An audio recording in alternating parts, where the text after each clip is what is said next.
करीब साल भर पहले सत्ता के सिंहासन से बेदखल हुई कांग्रेस ने अब एक बार फिर किसानों का साथ लेकर मध्य प्रदेश में अपनी राजनीतिक वापसी की तैयारी शुरू कर दी है।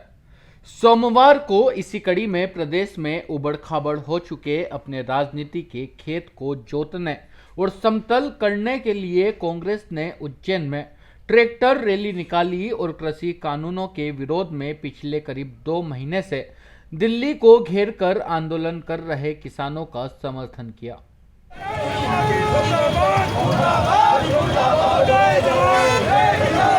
कांग्रेस पार्टी जय जवान। जितेंद्र चुड़ैल साहब हमारे बीच में मौजूद है। जितेंद्र दरअसल कृषि कानूनों के विरोध में दिल्ली को घेरे बैठे किसानों के समर्थन में सोमवार को उज्जैन में कांग्रेस ने हल्ला बोला और ट्रैक्टर मार्च निकालकर अपनी ताकत का मुजाहिरा ही नहीं पेश किया बल्कि पूरे शहर को भी जाम कर दिया। ऐसे में पुलिस और प्रशासन को शहर की ट्रैफिक व्यवस्था को डाइवर्ट करना पड़ा, जिससे लोगों को काफी परेशानी हुई।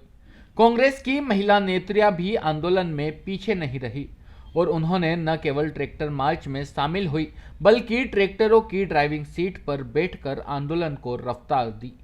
दरअसल कांग्रेस के इस ट्रैक्टर मार्च के समर्थन में सुबह से ही 1000 से अधिक किसान कांग्रेस के इस ट्रैक्टर मार्च के समर्थन में कृषि उपज मंडी में इकट्ठा हो गए थे।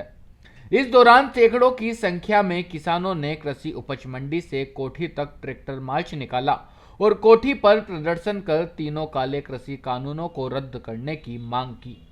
किसानों के समर्थन में कांग्रेस द्वारा निकाली गई इस ट्रैक्टर रैली में विवादित और खरे बयान देने वाले कमलनाथ सरकार के मंत्री रहे सज्जन सिंह वर्मा, सचिन यादव, विधायक महेश परमार, दिलीप गुर्जर, मुरली मोरवाल, रामलाल मालवीय आदि मौजूद रहे और काले कृषि कानूनों के विरोध में आंदोलन कर किसानों के समर्थन में अपनी आवाज बुलंद की। VVS Sengar, city channel, Ujjain. देखिए, एक बात तो साफ है कि कांग्रेस पहले भी किसानों के साथ थी, आज भी किसानों के साथ और कल भी किसानों के साथ रहेगी, क्योंकि किसान इस देश का अन्नदाता है, ईश्वर तुल्य है। उसके मन को दुखी करने वाला राजपाट नहीं कर सकता। बात यह है, हमने बिना मांगे किसानों का, मनमोहन सिंह जी की सरकार थी कांग्रेस की, 72,000 करोड़ का कर्जा हमने किसानों का माफ किया। मध्य प्रदेश में हमारी सरकार बनी कमलनाथ जी के नेतृत्व में, हमने 26 लाख किसानों का 11,500 करोड़ रुपया। बात यह है कि नरेंद्र मोदी जैसे तानाशाह प्रधानमंत्री देश को मिले हैं। एक तरफ तो जनता के लिए तानाशाह है और दूसरी तरफ गुलाम है अडानी और अंबानी के। अडानी अंबानी के गुलाम। यदि आपको कृषि कानून बनाना थे तो किसानों को तो कमेटी में रखते, किसानों की राय तो लेते। किसानों की राय ली नहीं, अडानी और अंबानी की राय पे आपने 3 काले कानून बना दिए। किसान कहता है कि इससे तो हम आत्महत्या कर लेंगे, हमारे हितों पे कुठाराघात हो रहा है। पूरे देश में आंदोलन चल रहा है, 55 किसान इस आंदोलन में मर चुके हैं। दिल्ली बॉर्डर पर लाखों किसान हैं। एक संवेदनहीन प्रधानमंत्री जिसके सीने में दिल नहीं है।